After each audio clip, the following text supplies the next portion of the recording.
All right. I'm going to talk at the whiteboard for anyone that's interested on how to eyeball your food. Might be useful. Or not if you're misty and your hands are too small. Just say you should have a better idea of what palm. Who's the mountain from Game of Thrones?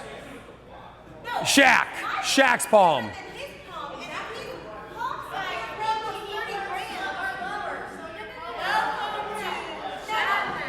It's Shaq's palm.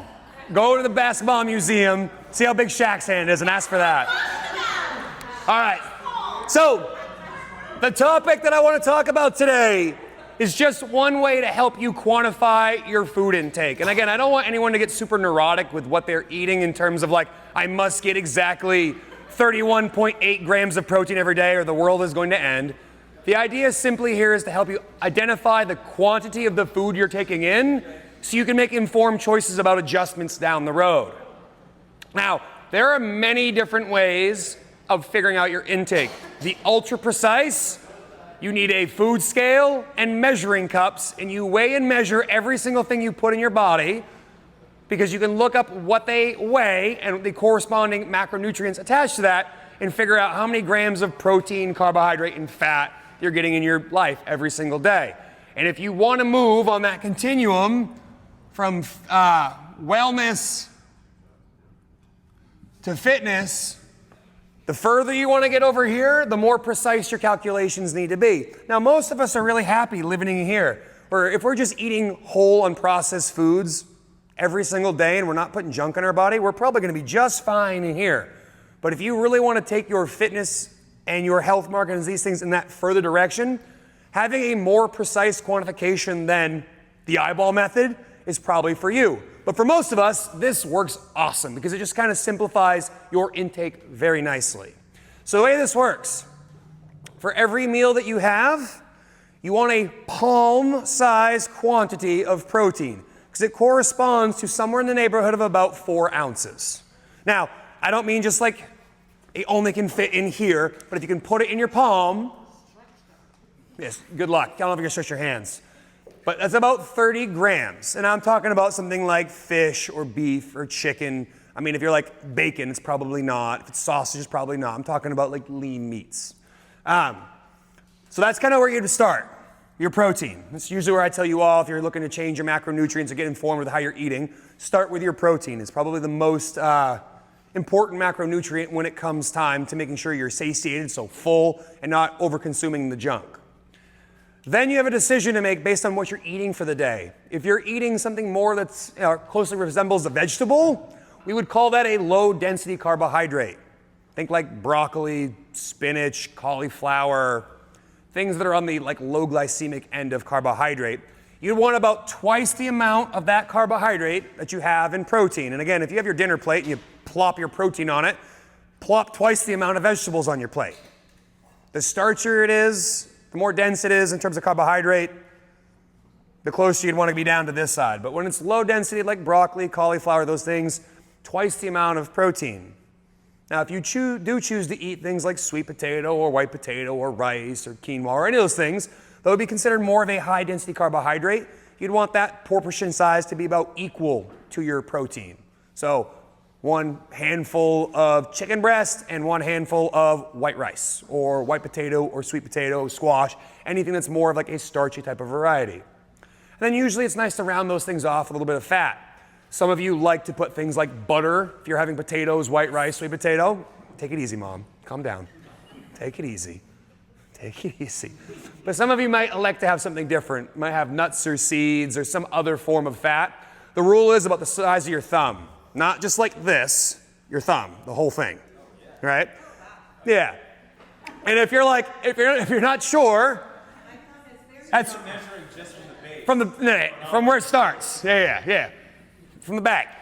So 2 tablespoons if you're not sure. And again, if you're not sure what that looks like, take your fat, put it in 2 tablespoons, then put it in your palm so you're getting a good idea. But that's like, walnuts, pecans, macadamia nuts, things of that nature if you choose to have them. That's not fat. Personally, I would probably do like steak, white potato, and 2 tablespoons of butter personally, but like that works for me. Now, the one thing we haven't talked about is the individual differences here between people. Some people need more than 30 grams of protein per meal, because like we talked about a few weeks ago, if I'm using myself as an example, I try to get somewhere around 200 grams of protein a day. For those 200 grams, I try to have 3 meals at 50 grams apiece, and then 2 snacks at 25 grams apiece, because that gets me to 200. So that means I would need roughly 1 2/3 palms worth of protein based on my body size. Me, not you, me. Everybody's gonna be a little bit different. And if you're like, how do I calculate how much protein I should have? Really simple way to do this. Look at your body weight, where it is right now, and eat between 70% to 100% of that in grams per day.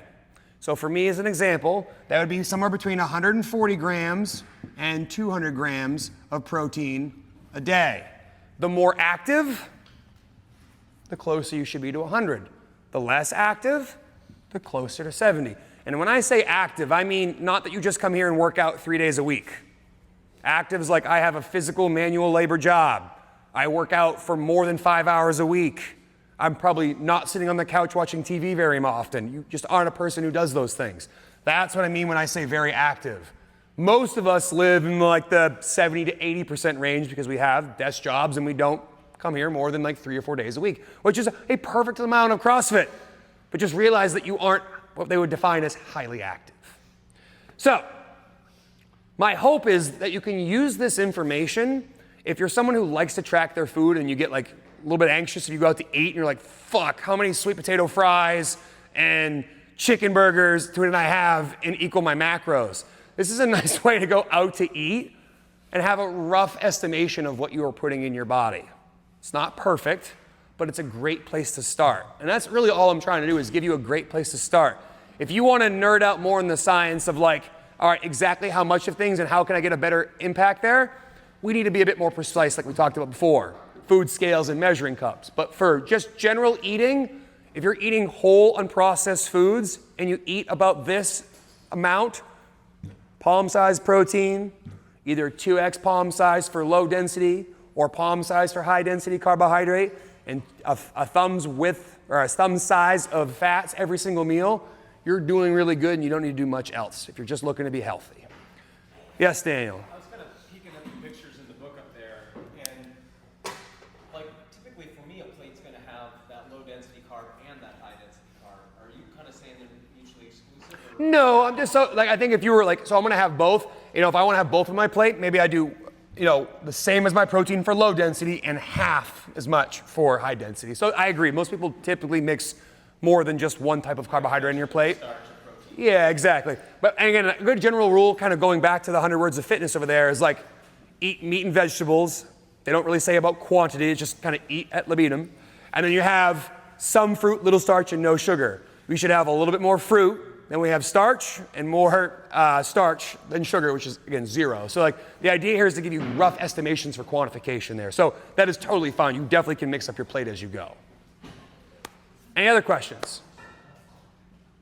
Cool. Hope you found that useful. Really easy way to eat out or just look at your portions when you're eating every single night or making your dinner. So hope you find that informative and share it with friends. Thanks, guys, for coming in. Thanks, Kate. If I have a whole chicken breast,